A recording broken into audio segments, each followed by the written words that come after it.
They say I fell down the stairs. That's the story my parents tell at least, their clumsy daughter Olivia, always having accidents. But MRIs don't lie, and mine showed the truth. 17 years of accidents, mapped across my skeleton like a secret diary. My brother Tyler's push that day wasn't meant to paralyze me. It was just supposed to be another joke they'd all ignore. Except this time there was a video. This time, the doctors called the police. This time I didn't get back up and pretend everything was fine. Funny how one push can topple an entire family's lives. The lake house sat perfectly against the water, all wooden beams and huge windows that caught the afternoon sun. From the outside, it looked like something from a magazine. The perfect family getaway. Inside, 17-year-old Olivia pressed herself deeper into the corner of the living room couch, trying to become invisible while her extended family filled the space with loud conversation and laughter. "Olivia, stop sulking in the corner," her mother Jennifer called out, not even looking at her. "Come help set the table." Olivia stood slowly, keeping her eyes down. She'd learned over the years that the best way to survive these family gatherings was to stay quiet, stay helpful, and stay out of Tyler's way. Her 19-year-old brother was holding court near the fireplace, telling some story about his college fraternity that had their uncles roaring with laughter. He caught her eye as she passed, and his smile shifted slightly. That small change in expression made her stomach tighten. "There she goes," Tyler announced loudly enough for everyone to hear. "Watch out, everyone. Olivia's on the move. Better secure your valuables." A few relatives chuckled. Olivia kept walking toward the kitchen. "Remember last Christmas when she knocked over Grandma's china cabinet?" Tyler continued, warming to his audience. "Cost Dad what, $3,000 to replace everything?" "It was an accident," Olivia said quietly, not turning around. "Everything's an accident with you," Tyler shot back. "That's why we can't have nice things." Their father Robert laughed from his armchair. "Tyler, leave your sister alone. You know how sensitive she gets." The word sensitive hung in the air like smoke. Olivia had heard it her whole life. Sensitive, dramatic, difficult. The words they used to explain away everything, to make her the problem instead of addressing what was really happening in their house.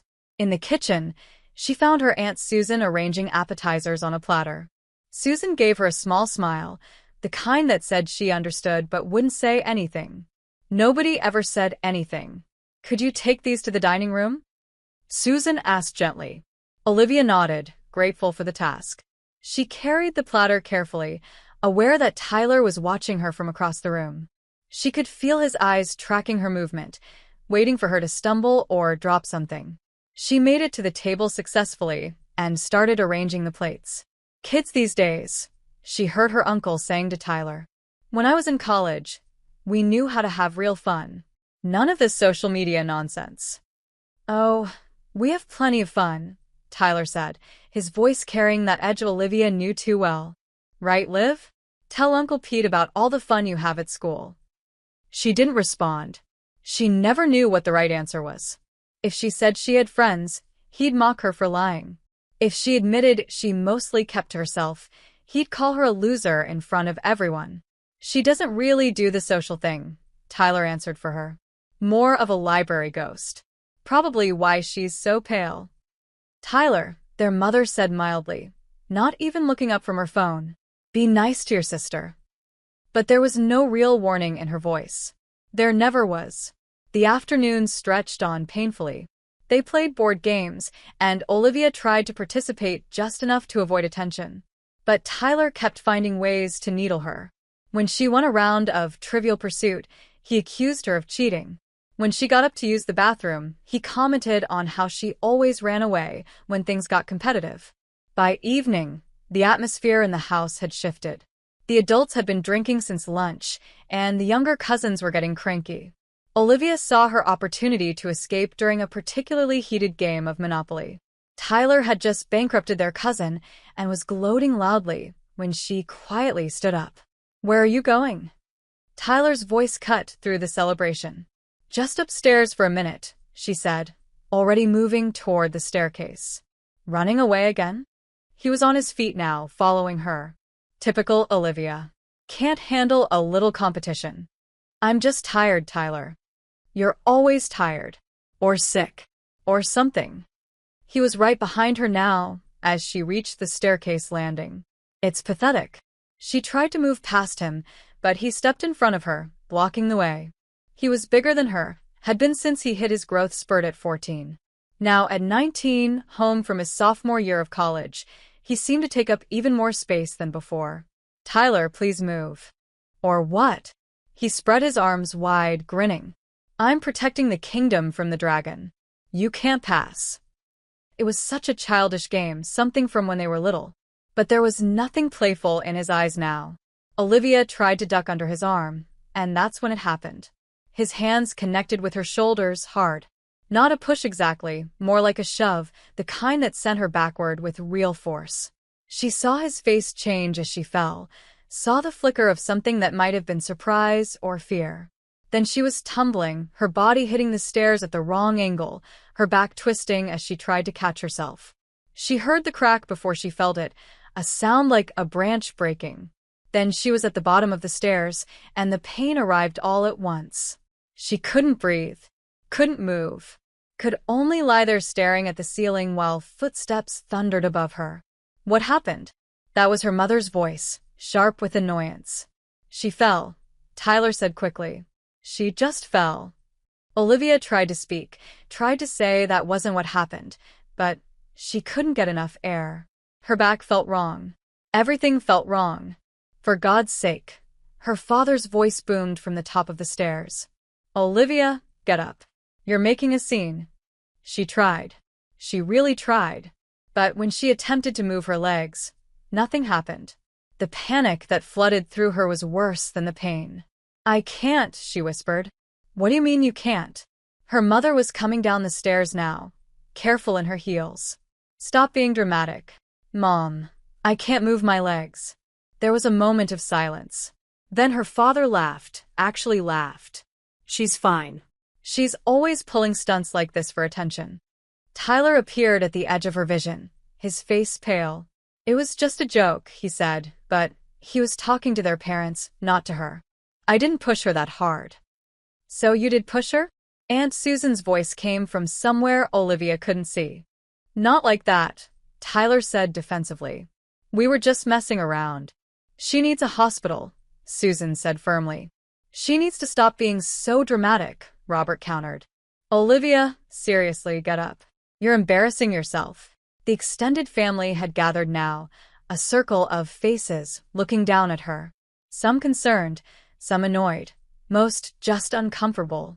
The little cousins were being ushered away. Someone was saying something about ruining the evening. Olivia closed her eyes, tears sliding down her temples into her hair. She could hear them talking about her, around her, but not to her. Never to her. She was a problem to be solved, an inconvenience to be managed. And now she couldn't feel her legs, and they still didn't believe her. Come on, sweetheart, try to sit up. Her mother's voice had shifted to the fake sweetness she used in public. They had an audience now, and Jennifer Harrison never looked bad in front of an audience. Olivia tried again, using her arms to push herself up, but the movement sent lightning through her spine. She screamed, couldn't help it, and fell back. Jesus Christ, her father muttered. Tyler, help your sister up. Tyler moved forward reluctantly, reaching for her arms. Come on, Liv. Stop being weird. Don't touch me. The words came out louder than she intended. Tyler jerked back like he'd been slapped. I was trying to help, he said, his voice rising. It was just a joke, okay? I didn't mean for you to fall like that. You pushed me, Olivia said, her voice shaking. I was playing around. Tyler's face was red now. You're the one who's clumsy. You're always falling over stuff. That's true. Their mother chimed in quickly. Remember when she fell off her bike last summer? And that time at school when she tripped in the cafeteria? Olivia wanted to scream that those weren't accidents either, that Tyler had loosened her bike chain, that he'd tripped her in the cafeteria. But what was the point? They never believed her. They never wanted to believe her. We should call an ambulance, Aunt Susan said again, her phone already in her hand. Absolutely not, Robert said firmly. We're not wasting emergency services on a teenager's tantrum. Robert, she says she can't move her legs, Susan argued. She's lying, he said flatly. Or exaggerating. She always does this. Time passed strangely after that. Olivia lay on the floor while the family debated above her. Someone suggested moving her to the couch, but when they tried, the pain was so intense she nearly passed out. Eventually, they left her where she was, throwing a blanket over her like she was a piece of broken furniture they didn't know what to do with. The party continued around her. She could hear them in the dining room, the clink of silverware, the murmur of conversation. They were eating dinner while she lay on the floor. The numbness in her legs was spreading, a cold sensation creeping up from her lower back. She tried wiggling her toes, concentrated all her effort on it, but nothing happened. Her 8-year-old cousin Emma snuck over to her while the adults were distracted. Emma was a quiet kid with huge brown eyes who rarely spoke at family gatherings. Olivia, she whispered, kneeling beside her. Are you really hurt? Yes, Olivia whispered back. Why won't they help you? Olivia didn't know how to answer that. How did you explain to an 8-year-old that sometimes the people who were supposed to protect you are the ones who hurt you the most? Can you stay with me? Olivia asked instead. Emma nodded and sat cross-legged beside her, her small hand reaching out to hold Olivia's. They stayed like that for what felt like hours, Emma occasionally stroking Olivia's hair the way her own mother never did. This is ridiculous, Olivia heard her Uncle Mark saying from the dining room. The girl needs medical attention. She's fine, Robert insisted. Trust me, I know my daughter. This is what she does. What she does is lie on floors paralyzed. Mark's wife, Caroline, asked sarcastically. She's not paralyzed, Jennifer said sharply. She's being dramatic.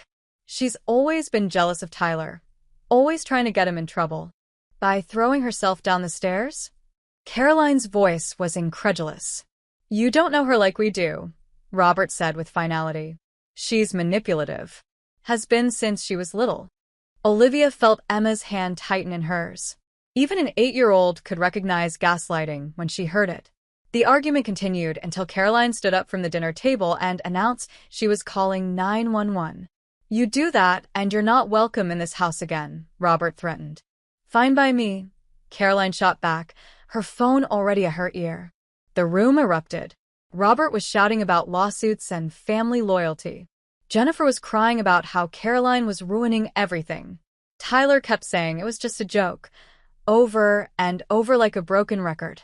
When the paramedics arrived 15 minutes later, the house fell silent. 2 EMTs, a man and a woman, entered with professional calm that cut through the family chaos like a knife. Hi there, the woman said, kneeling beside Olivia. I'm Rachel. What's your name? Olivia. Hi, Olivia. Can you tell me what happened? She fell, Jennifer said quickly before Olivia could answer. She's clumsy. Falls all the time. Rachel didn't look at Jennifer. Her eyes stayed on Olivia. Can you tell me what happened? I was pushed, Olivia said quietly. Down the stairs. She's confused, Robert interjected. They were playing around, kids being kids.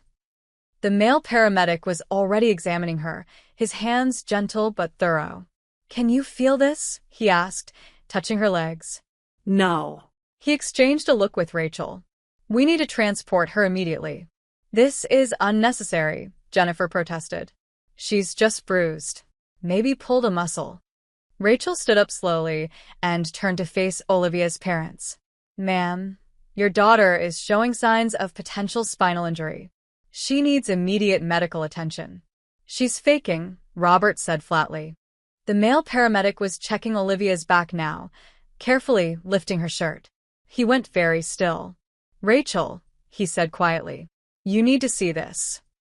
Rachel moved around to look, and her expression hardened.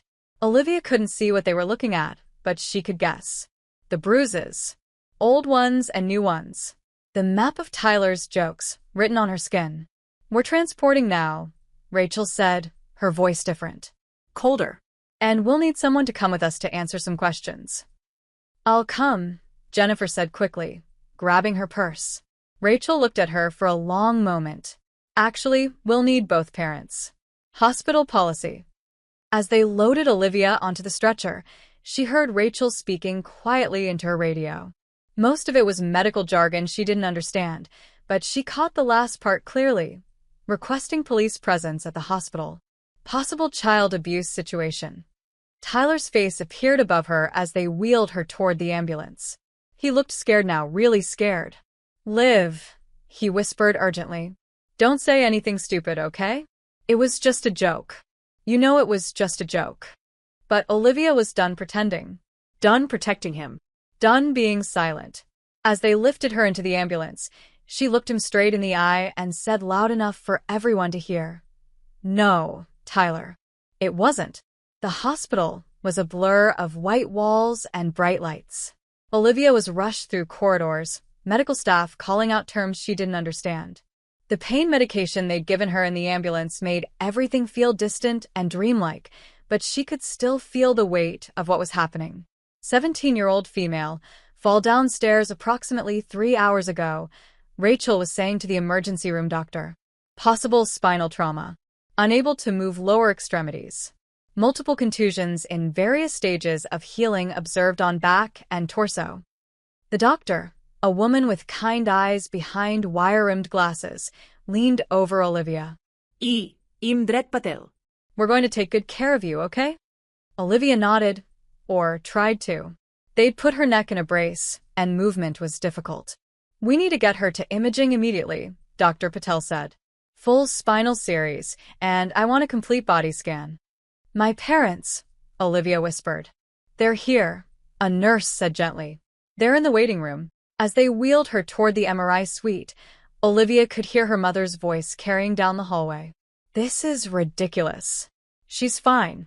This is all a misunderstanding. The MRI room was cold and sterile. The technician, a young man named James, explained everything he was doing as he positioned her. This is going to be loud, he said kindly. Like really loud construction noise. But I'll be right here the whole time, and you can talk to me through the intercom if you need anything. A nurse stayed with her, holding her hand as they slid her into the machine. The woman's touch was gentle, maternal in a way Olivia's own mother's had never been. You're very brave, the nurse whispered just before the machine started. The MRI seemed to last forever, the banging and clicking sounds reverberating through her bones. Olivia closed her eyes and tried to think of anything else, but her mind kept returning to Tyler's face, to that moment of surprise when she'd fallen, like even he hadn't expected it to go that far.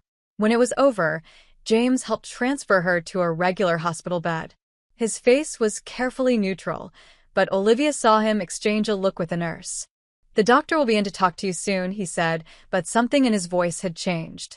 Alone in the room for the first time, Olivia could hear her parents in the hallway. Her mother had arrived and was demanding to speak to the doctor privately. I need to know what she's telling people, Jennifer was saying. She has a tendency to exaggerate. Ma'am, your daughter has a serious injury, someone responded. She's always been clumsy. Her father's voice joined in. This is probably costing thousands of dollars for nothing. Olivia's phone buzzed on the bedside table. The nurse had salvaged it from her pocket. She looked at the screen, and her stomach clenched. A text from Tyler. Don't say anything stupid. It was a joke. You know how Mom and Dad get. Don't make this worse than it is. Then another. I'm sorry, okay? I didn't mean for you to get hurt. And another. If you tell them I did it on purpose, you'll destroy our family. She was still staring at the messages when Dr. Patel returned, and this time she wasn't alone. The technician was with her, and they both looked grave. Olivia, Dr. Patel said, pulling a chair up beside the bed. I need to talk to you about what we found. Am I paralyzed? The word came out as barely a whisper. No, Dr. Patel said quickly. The good news is that while you have a compression fracture in your L3 vertebra, your spinal cord is intact. With treatment and physical therapy, you should regain full mobility. Olivia felt relief flood through her, but the doctor's expression didn't change.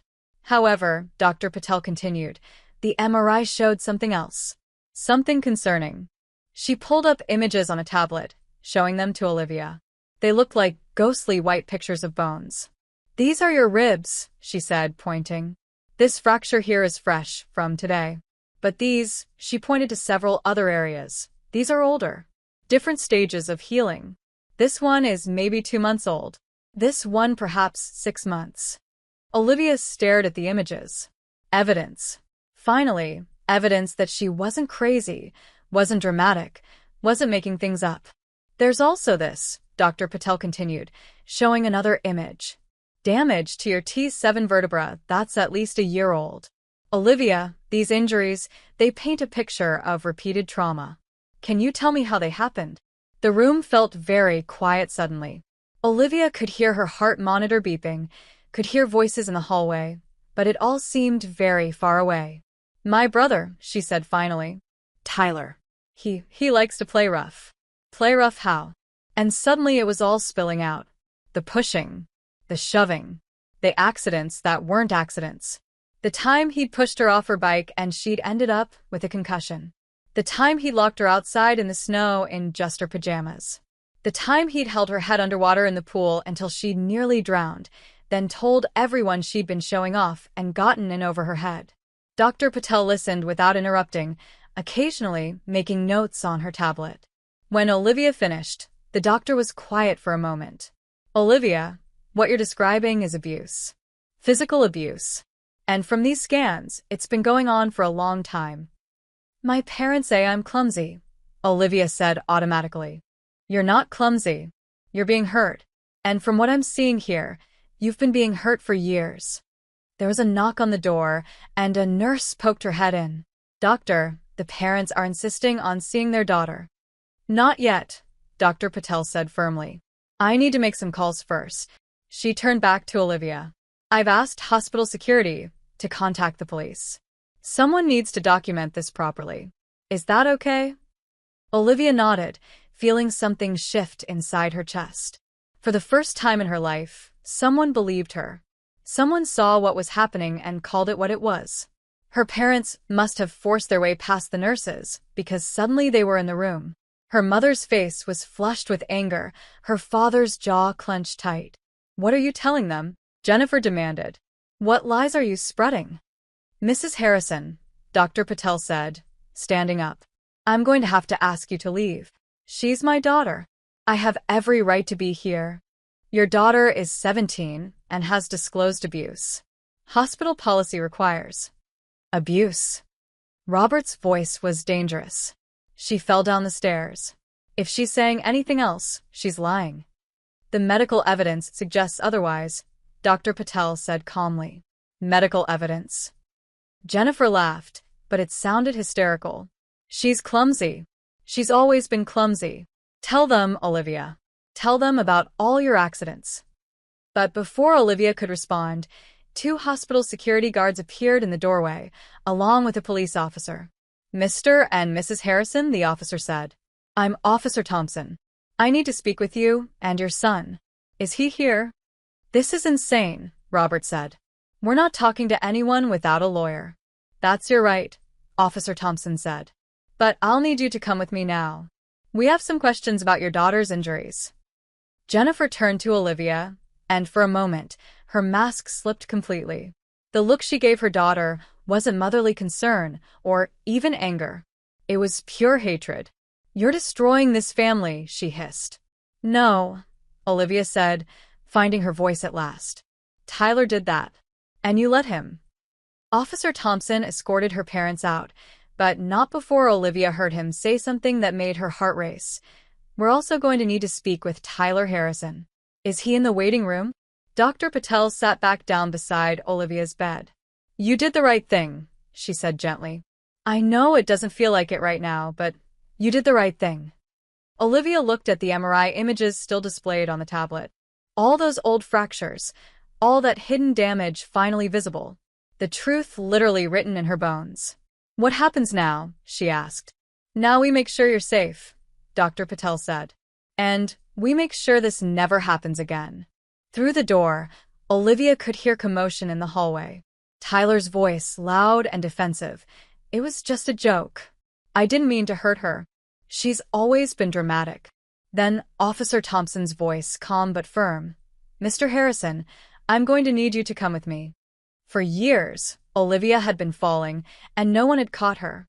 But here, finally, someone was standing at the bottom of the stairs, ready to help her back up. The MRI hadn't just shown her injuries. It had shown the truth. And the truth, after all this time, was finally setting her free. The hospital hallway had become a battlefield.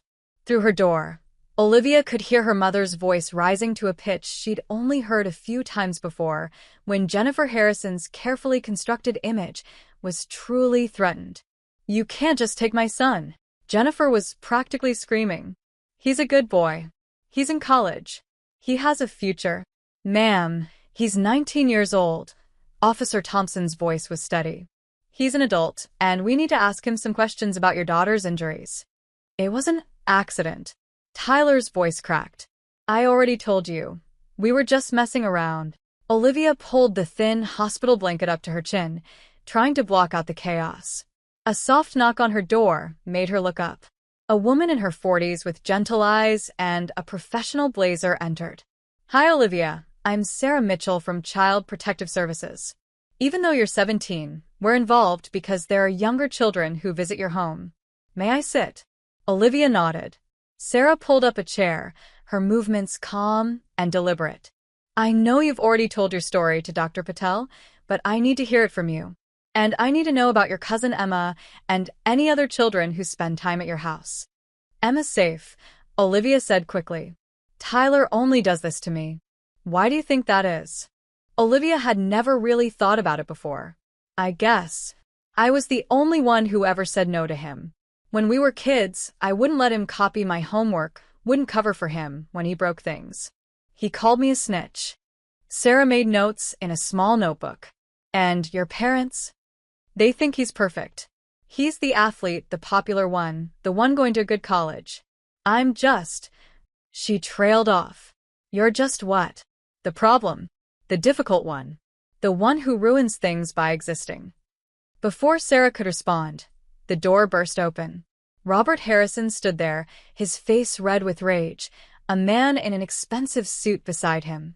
"This is David Kramer, our attorney," Robert announced. "Olivia, you're not to say another word to anyone without him present."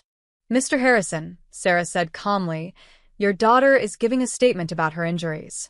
She has the right to speak freely." "She's a minor," the lawyer said smoothly. "And as her parents, my clients have the right to be present for any questioning." "Actually," Dr. Patel appeared in the doorway, "Olivia is 17, and in the state of Colorado, she can make her own medical decisions and speak to authorities about abuse without parental consent." "Abuse?" Robert's voice was dangerous. "My son pushed his sister during a game. Siblings fight. That's not abuse." "Mr. Harrison," Officer Thompson had returned, "we've just reviewed the text messages your son sent to your daughter after the incident. Messages where he admits to pushing her and tells her not to say anything. We're placing Tyler under arrest for assault." The explosion was immediate. Jennifer began sobbing dramatically, Robert was shouting about lawsuits, and the lawyer was making threats about false arrest. But through it all, Olivia heard Tyler's voice from the hallway. "She made me do it. She's always provoking me. She knows how to push my buttons." "That's enough, Tyler," another officer's voice said. "You have the right to remain silent." The words faded as they led him away. Jennifer rushed after them, her heels clicking on the hospital floor. Robert lingered, staring at Olivia with an expression she'd never seen before. "You've destroyed everything," he said quietly. "Your brother's future, our family's reputation, everything we've built. For what? Attention?" "For the truth," Olivia said, surprised by the steadiness in her voice. He left without another word. Sarah stayed with her for another hour, asking careful questions about the home environment, about patterns of behavior, about the times she'd tried to tell someone and been dismissed. When she finally left, she squeezed Olivia's hand. "You're very brave," she said. "And you're not alone anymore."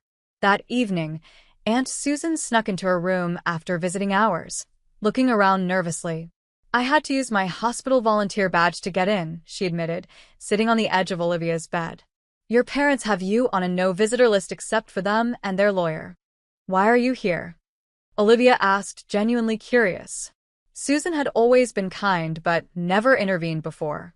Because I should have done this years ago. Susan's eyes filled with tears. I knew something was wrong. The bruises you always had, the way you flinched when Tyler came near you, the way your parents always dismissed your injuries. I knew, and I said nothing because I didn't want to cause drama in the family. It wouldn't have mattered, Olivia said. They wouldn't have believed you either. Maybe not, but I should have tried. Susan pulled out her phone. I've been taking pictures at family gatherings for years. Going through them last night, I found something. She showed Olivia the screen. It was a photo from last summer's 4th of July party. In the background, barely visible, Tyler had his hand on Olivia's arm, gripping hard enough that even in the blurry background, you could see her wince. There are more, Susan said. Christmas 2 years ago, there's one where you have a black eye that your mom said was from walking into a door. Your cousin's birthday party, where you're wearing long sleeves in 90-degree weather. I'm giving these to the police. They'll never forgive you, Olivia warned. Good, Susan said firmly.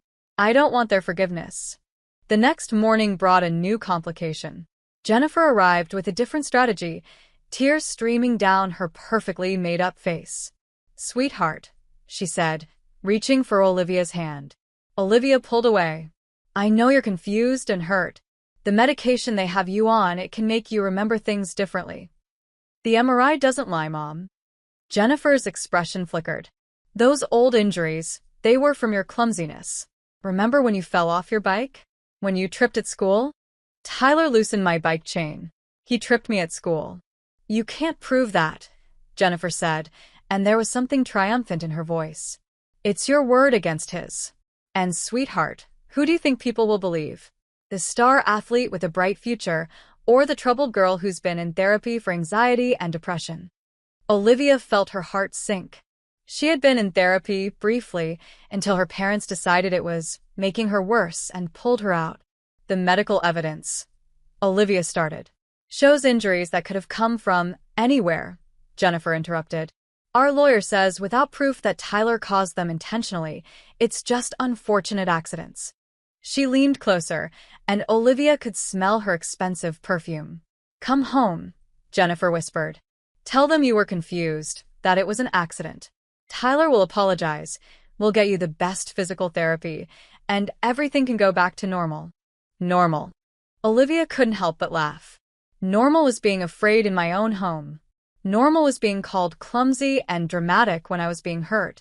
Normal was you choosing him over me every single time. Jennifer stood up, smoothing her skirt. You have until tomorrow to decide. After that, you're on your own. No college fund, no health insurance after you turn 18, nothing. You'll be just another sad story, alone and broken. After she left, Olivia lay in the dark, tears sliding down her face. They were right about one thing, it would be her word against theirs. The Harrison family versus the troubled daughter. Then her phone buzzed. It was Emma's mother, Caroline. Check your email, the text said. Olivia opened it to find a video file. It was from the lake house, taken on Caroline's phone.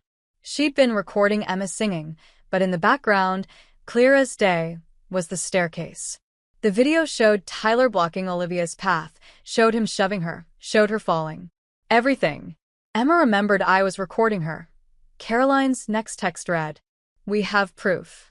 The video changed everything. Within hours of Caroline sending it to the police, Tyler's charges were upgraded from simple assault to aggravated assault. The prosecutor, a woman named Amanda Washington with sharp eyes and an even sharper suit, came to see Olivia personally. This video, combined with your medical records and testimony, makes a very strong case, she explained. But I need to be honest with you. Your family has money. They've hired David Kramer, who's very good at what he does. This is going to get ugly. It's already ugly, Olivia said.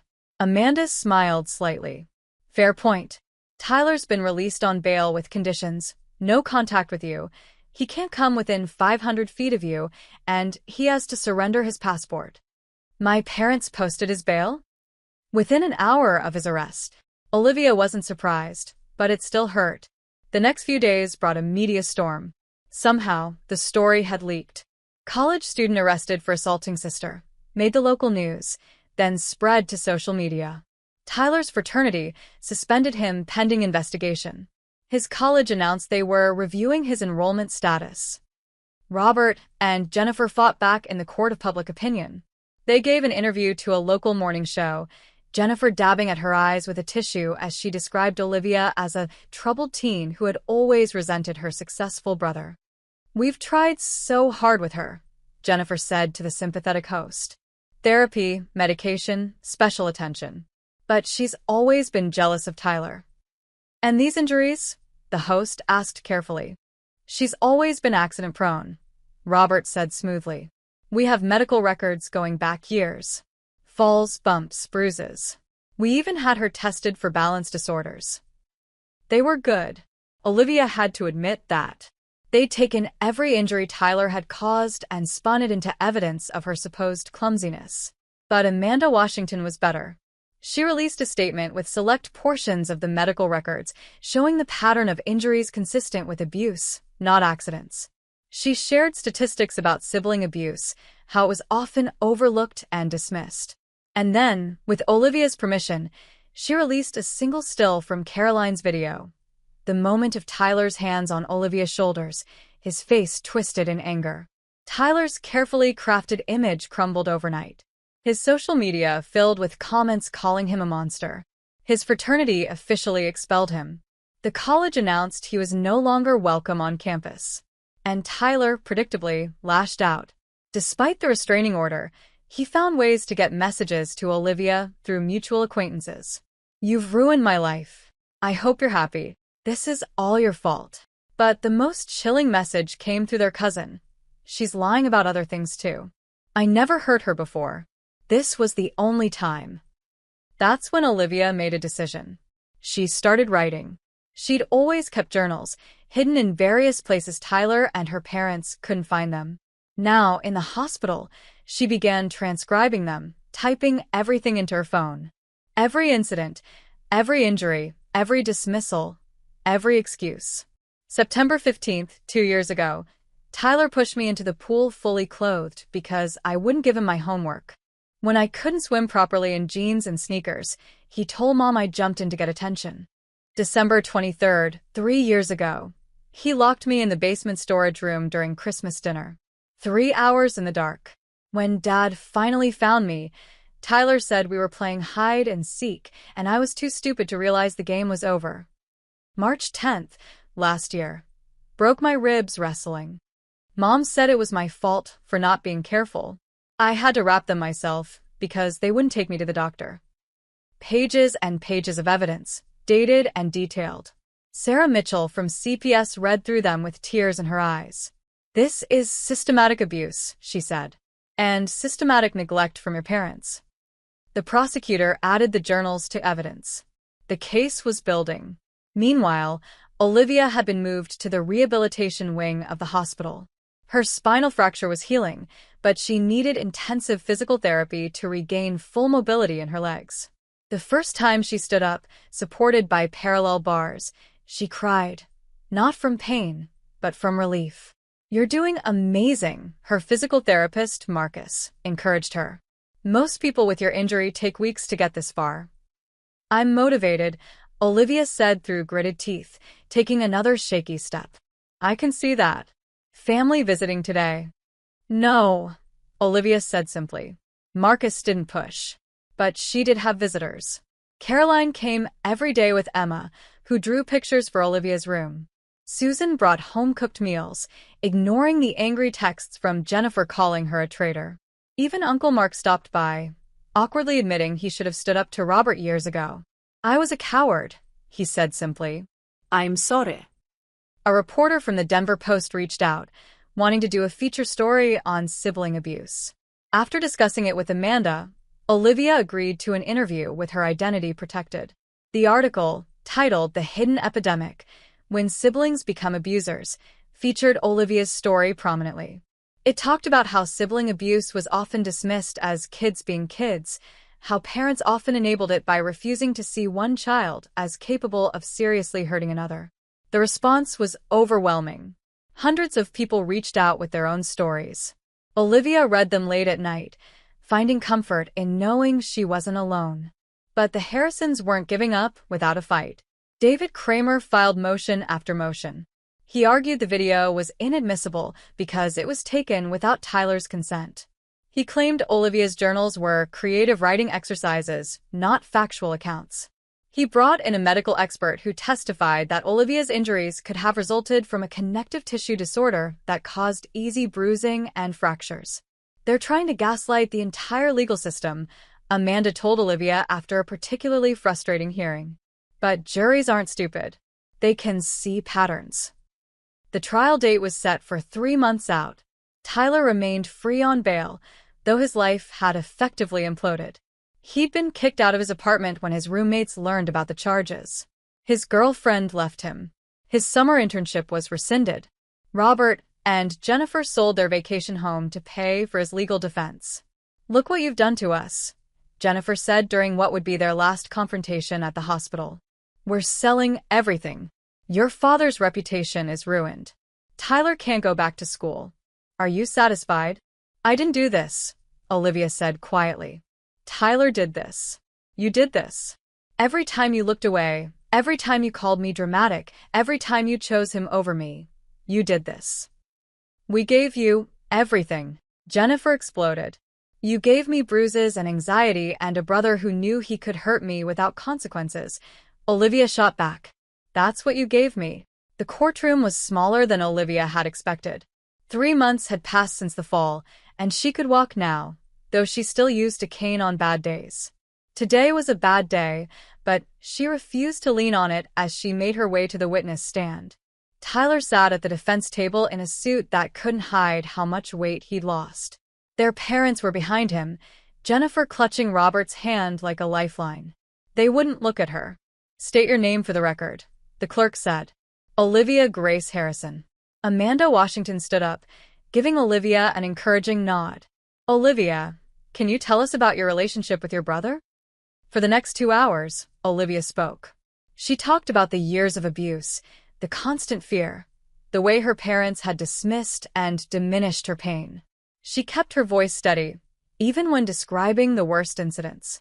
David Kramer's cross-examination was brutal. "Isn't it true you've been in therapy for depression?" he asked. Yes. "Because being abused is depressing.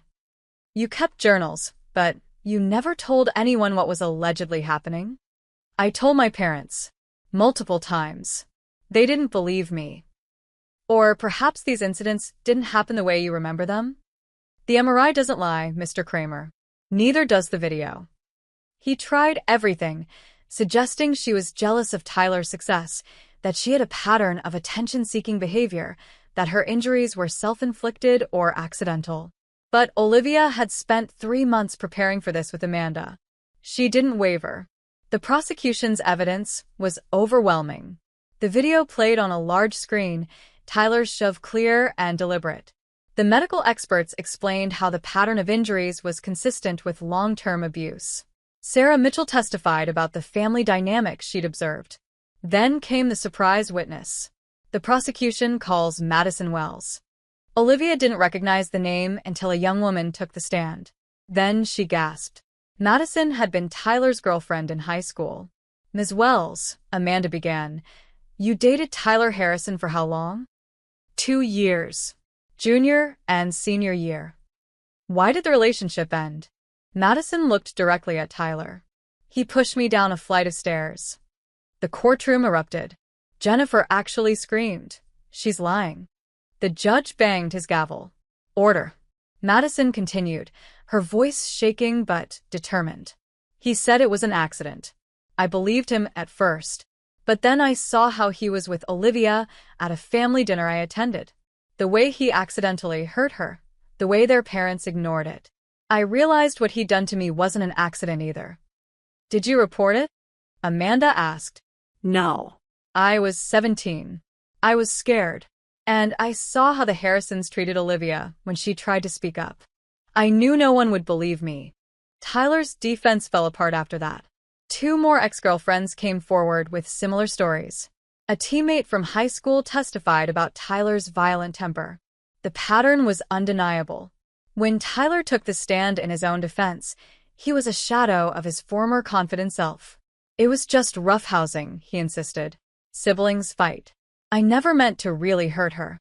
You never meant to break her ribs? Amanda pressed. Never meant to fracture her spine? I didn't know I was hurting her that badly. She screamed. She cried. She begged you to stop. And you didn't know? Tyler's jaw clenched. She's always been dramatic. Like Madison Wells was dramatic? Like Sarah Chin was dramatic? Like Rebecca Foster was dramatic. That's different. How is it different, Mr. Harrison? Tyler's composure finally cracked. Because Olivia knew how to push my buttons. She knew exactly what to say to make me angry. She wanted me to get in trouble. So, you're saying your 17-year-old sister deserved to have her spine fractured? I'm saying she's not innocent in this. The jury deliberated for less than 3 hours. Guilty of aggravated assault. Guilty of pattern of abuse. Guilty of violating the restraining order through third-party contact. Tyler was sentenced to 2 years in prison and 5 years probation. He would have to register as a violent offender. His dreams of law school, of the successful future he'd always assumed was his, were over.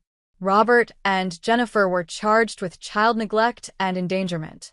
They received probation and were required to attend parenting classes and therapy. The irony wasn't lost on anyone. After the verdict, Olivia stood in the courthouse hallway, leaning on her cane. Her parents walked past without a word, but Jennifer stopped at the last moment. I hope you're happy, she said coldly. I'm free, Olivia replied. That's enough. She went to live with Susan, who had already set up a room for her, painted in the soft blues and greens Olivia loved. It wasn't perfect. Nightmares still woke her, and some days the trauma felt overwhelming. But she was in therapy again, real therapy this time, with a counselor who specialized in family abuse. 6 months later, Olivia published an essay in the Washington Post titled, "The Fall That Saved My Life." It went viral within hours. She received thousands of messages from other survivors, from parents who recognized warning signs they'd been ignoring, from siblings who realized they were being abused. She started speaking at schools and conferences about recognizing and reporting sibling abuse. She testified before a state legislative committee about the need for better protective laws. The physical therapy was grueling, but a year after the fall, she could walk without assistance. She'd never run marathons or play contact sports, but she could move freely without fear. She started college the following fall, majoring in social work with a minor in creative writing. Her roommate asked about her scars once, and Olivia told her simply, "My brother hurt me, but I survived." On the anniversary of the fall, Olivia stood at the bottom of a different staircase, the one in her dorm. She looked up at it, remembering that moment of terror, that sensation of falling with no one to catch her. But she'd caught herself in the end. The MRI had revealed the truth, but she'd been the one brave enough to speak it. The fall hadn't broken her. It had finally given her the evidence she needed to break free. She climbed the stairs slowly but steadily, each step a small victory. At the top, she looked back down. Just stairs. Nothing more. Her phone buzzed with a text from Emma, now 10 and thriving. "Saw your article in my teacher's class today. She says you're a hero." Olivia smiled, typing back. Not a hero. Just someone who finally told the truth. She walked to her room, past a group of students laughing in the hallway. One of them called out, "Hey Olivia, study group tomorrow." "I'll be there," she called back. She had friends now. Real ones. People who knew her story and liked her anyway, not in spite of her trauma, but because of the strength she'd shown in surviving it. That night, she opened her laptop and began writing. "Dear Tyler, this is the last thing I'll ever write about you. You took 17 years of my life, but you won't get a single day more. I don't forgive you. Forgiveness is mine to give or withhold, and I choose to withhold it. But I don't hate you either. Hate would mean you still have power over me, and you don't. Not anymore. I hope you learn from this. I hope you get help. I hope you never hurt anyone again. But mostly, I hope to never think of you after today. This is goodbye. Your sister, former, Olivia. She never sent it. Instead, she deleted it, closed her laptop, and pulled out her chemistry textbook. She had a test tomorrow, a life to live, a future to build. The MRI had shown the fractures in her bones, but it hadn't shown the strength that had always been there, waiting to heal, waiting to rise. And rise she did. Have you ever wondered how many clumsy kids are actually crying for help in plain sight, their truth buried under family secrets and perfect facades? If this story moved you, please like and subscribe. There are more voices that need to be heard, more truths waiting to be told.